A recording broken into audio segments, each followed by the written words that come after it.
Guess what? What? You better head back, and then I will find you, okay, Lori?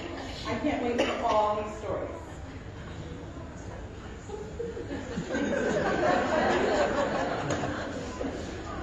Hey, so like I said, our pastors are here. So we have an awesome and amazing guest with us this morning. So we want to welcome Caitlin Ott as our preacher/witness today to help us complete our worship series on the promises we make. The final promise we make is to faithfully participate in the ministries of the church with our witness.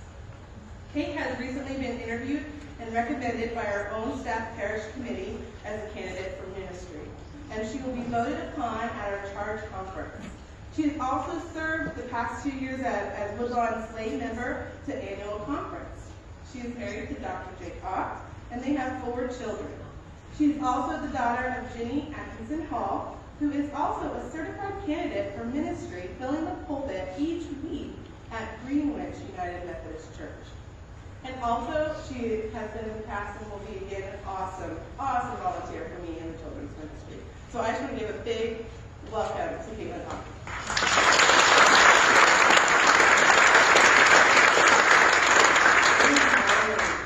So I'm going to take that prayer of fear and say fear is okay. We'll just put that out there right now.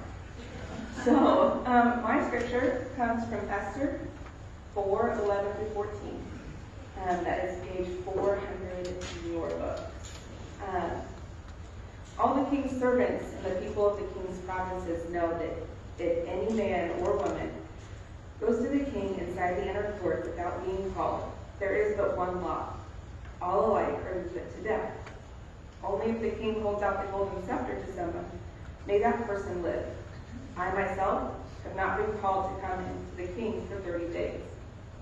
When they told Mordecai what Esther said, Mordecai told them to reply to Esther, do not think that in the king's palace you will escape any more than all the other Jews. But if you keep silence at such a time as this, relief and deliverance will rise for the Jews from another quarter, but you and your father's family will perish. Who knows? Perhaps you have come to royal dignity for such a time as this. God, I am broken. Why me? God, I can't do this. Why me? I'm just like everyone else. These were, sometimes, more often than not, still are the thoughts that come, especially when I was asked to be here today. I wanted to say I wasn't the right one. I mean, I chose a ministry where I didn't have to have a church. This is not my thing. So obviously this isn't right for me, God. But here I am, standing here, just like Esther, wanting to stay silent because it's not my time. But knowing if I do, I am not doing what God has envisioned for me. So let's bring you back. My life, as long as I can remember, has been Christ-centered, church-centered. We've gone to church since I was really young. My mother was involved in church, and in turn, I became very involved in church. I grew older. Church was my thing. I was involved in children's ministry every Wednesday and Sunday. When I was in high school, I was invited to be part of the youth leadership team. At my church, we had worship planning month ahead for activities, sermon series, songs, and many other things that went into youth ministry. I was there for it. This was just a part of my life. I knew I loved it, but I didn't think that there was anything more. Being in church was just the biggest part of my life. So my original call to ministry came when I was a sophomore in high school. Freshman, sophomore, that summer between. I was a camp counselor at church camp. I woke up one morning before everybody else with all my campers in the cabin and realized I was a shepherd to all of these sheep. Wait, is this what I was supposed to be doing for the rest of my life? I mean, I'm a sophomore in high school. I don't want to plan for the rest of my life. The call was clear. Who knows? Perhaps you have come to royal dignity for a time such as this. I relished in being born for a time such as this. God created me for this. I spent the rest of the summer and most of the next school year basking in my newfound call. What extra could I do? What does my ministry look like? I was so excited to find out. But all of this was happening, and deep inside, I knew I couldn't sustain the excitement. No one would want me. I struggled in school. People looked at me like I was dumb when I couldn't read a paragraph out loud without stuttering over my words. I told teachers, oh, I'm just too nervous to read out loud, so they told me I didn't have to. But if that was the excuse I used, how could I be a minister? I wasn't too nervous. I just couldn't read. I was silent. I told no one, not even my family. Senior year came along, and I struggled more than I ever had before. I struggled and I thought I was broken. Thinking I was broken turned me and thinking I was dumb. Why would I want to be in ministry? I can't even finish a day at high school without feeling like failure.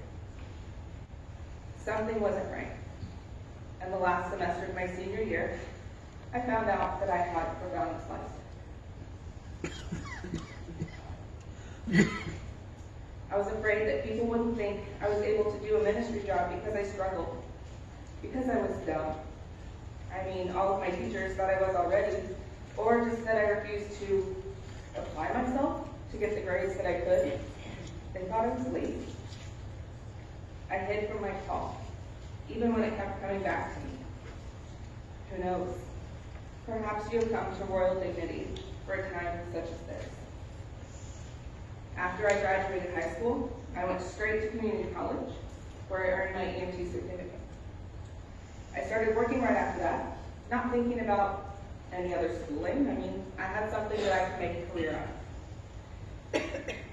I kept thinking I couldn't do anything more than this because I was broken, I was dumb.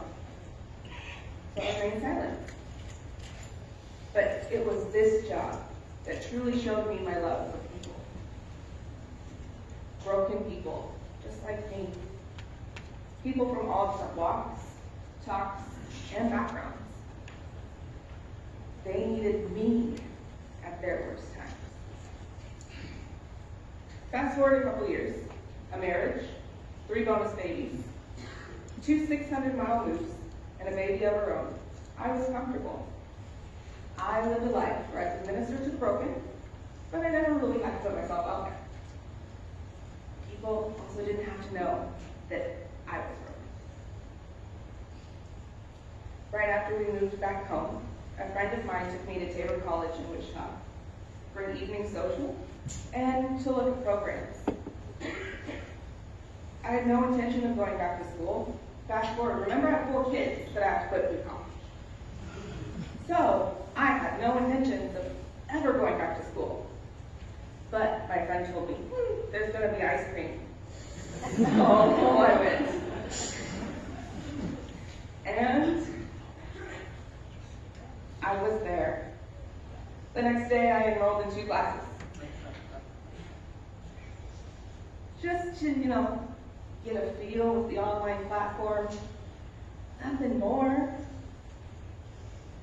Those 2 classes ended and I was enrolled in the Christian Ministry program that is going to give me my undergraduate degree in 5 weeks. I had no idea this was going to happen. But I felt the need to help the broken, the hurting. I felt the strong need to help them heal. I needed to help the young girls who thought they had no life ahead because they were broken, stupid, and unwanted, just like me.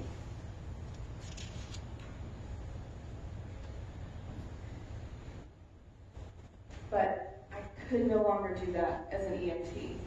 I couldn't slap a Band-Aid on it and call it good.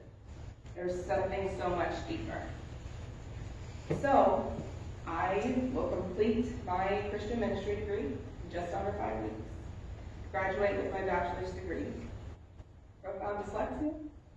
Who knows? Perhaps you have come to royal dignity for such a time as this. One of the classes I took at Tabor was vocation and calling. During this class, we had to set up a discernment meeting, something that I was so unfamiliar with. But I took it very seriously and invited 7 of my closest people to a meeting to discern my future.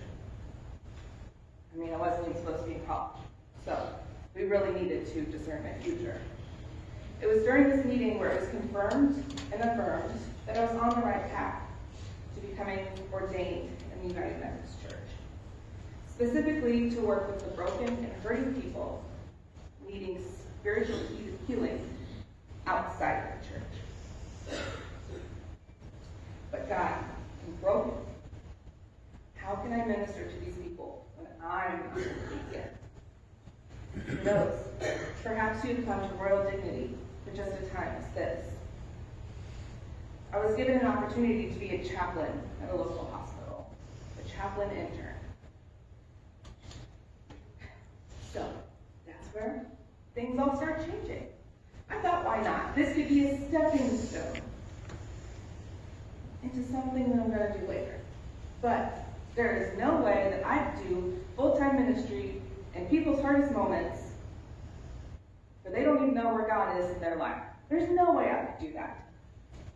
So yes, it'll just be a stepping stone. I went through 1 unit of my internship and found out I loved it. I found my passion in ministry, but I wasn't sure how this was what God really wanted me to do. A learning goal I made for myself in my internship was to stop saying no out of fear. So I started a second unit. 2 weeks into my second unit, and I meet a family that will forever be with me. I mean, can I say it again? Who knows, perhaps you have come to royal dignity for such time as this. I met the family of an 11-year-old girl who was perfectly healthy the week before she arrived at the hospital. She was 11. The light of her family, the delight, the warmth, the light. She liked to walk her dogs around Main Street. She'd stop in and visit the business owners, and her joy was always evident by her smile. I met her parents after I was called to help. This is the girl who was brought perfectly healthy to the hospital with a headache last week. She had an aneurysm. Surgery was tried. She never woke. The words of her father will be burned in my memory forever. I know God needs her, but I need her too. As he questioned whether or not he should have gone to church more, he bargained, he reasoned. No cost would be spared for his precious daughter. I was able to sit with this family, grieving with them. Not knowing them for more than a day, I felt like I had known them forever. In my brokenness, Christ found an opening to help comfort this man through me. It is through my cracks, failures, and doubts that the light can shine through. In the hospital, I've seen a lot of miracles come, but I've also seen people come to the end of the road without the miracle they prayed so hard for. When you walk from one family proclaiming that everything happens for a reason, as they celebrate a recovery, to another pleading with God and asking why their loved one is suffering, it becomes glaringly clear that platitudes don't work and one saying does not fit all. This is where I was supposed to be. This is why I chose chaplaincy. This is why I was born into this world. This is why I came into the kingdom for such a time as this. I lamented with this family, and the only thing I could mutter after their 11-year-old life was pronounced dead was, God gets it. he lost his child too. There's still a long journey ahead of me as I start seminary in January, continue through the candidacy process, and work to be ordained in this church. I know I cannot be silent any longer. My people need me. I am no different than anyone else.